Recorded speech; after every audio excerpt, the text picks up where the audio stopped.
আসসালামু আলাইকুম বন্ধুরা, আদব অন্বেষণে তোমাদের আবারও স্বাগত। আজকে আমরা জানব আদিবার সালাম শিক্ষা। তোমরা কি জানতে চাও? তাহলে চলো আদিবার গ্রামে ঘুরে আসি।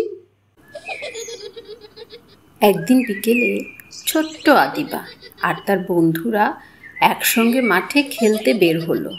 পাড়ার একটি মাঠে চারদিকে ছেলে মেয়েদের হইচই, হাসাহাসি, কি আনন্দ!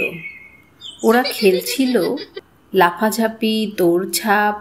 হঠাৎ রিমি চিৎকার করে উঠল।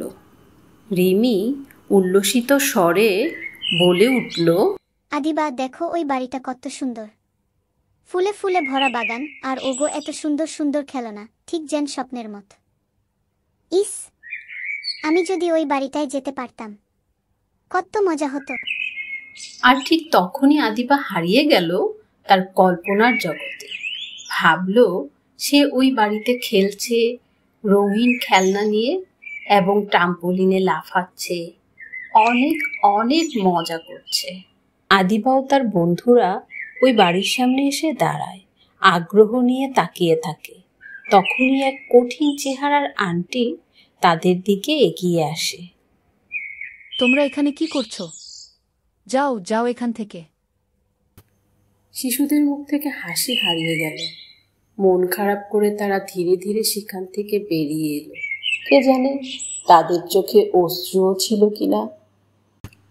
আদিবা মন খারাপ করে ঘরে ফিরে। দাদু তখন বসে আছেন।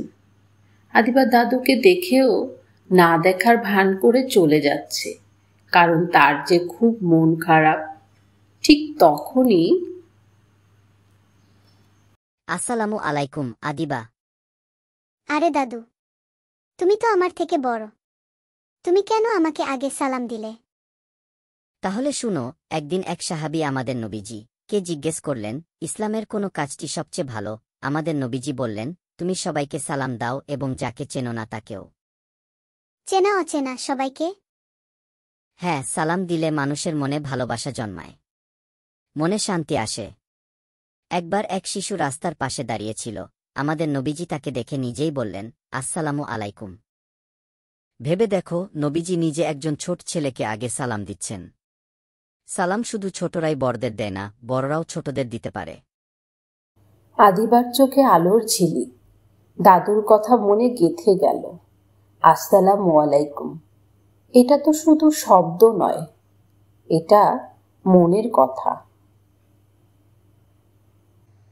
পরের দিন আদিবা দাঁড়িয়ে ওই বাড়ির সামনেই ভয় মিশ্রিত মুখে, আসসালামু আলাইকুম খালামণি, আপনি কেমন আছেন?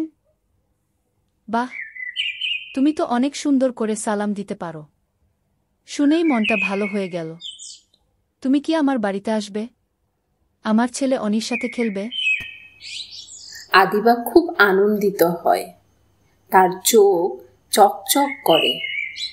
জি খালামণি, আমি অনেক মজা করব, অনির সাথে খেলব। প্রিয় ছোট্ট বন্ধুরা, বাসায় যখন কেউ আসে আমরা যেন মুখে হাসি নিয়ে বলি আসসালামু আলাইকুম।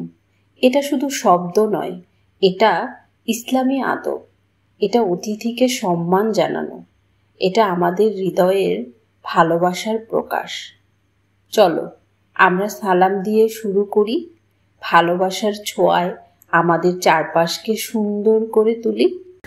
বন্ধুরা, যদি তোমাদের আদিবার গল্প ভালো লাগে তাহলে অবশ্যই সাবস্ক্রাইব করবে আর পাশে থাকা ঘন্টা বাজাতে ভুলো না যেন।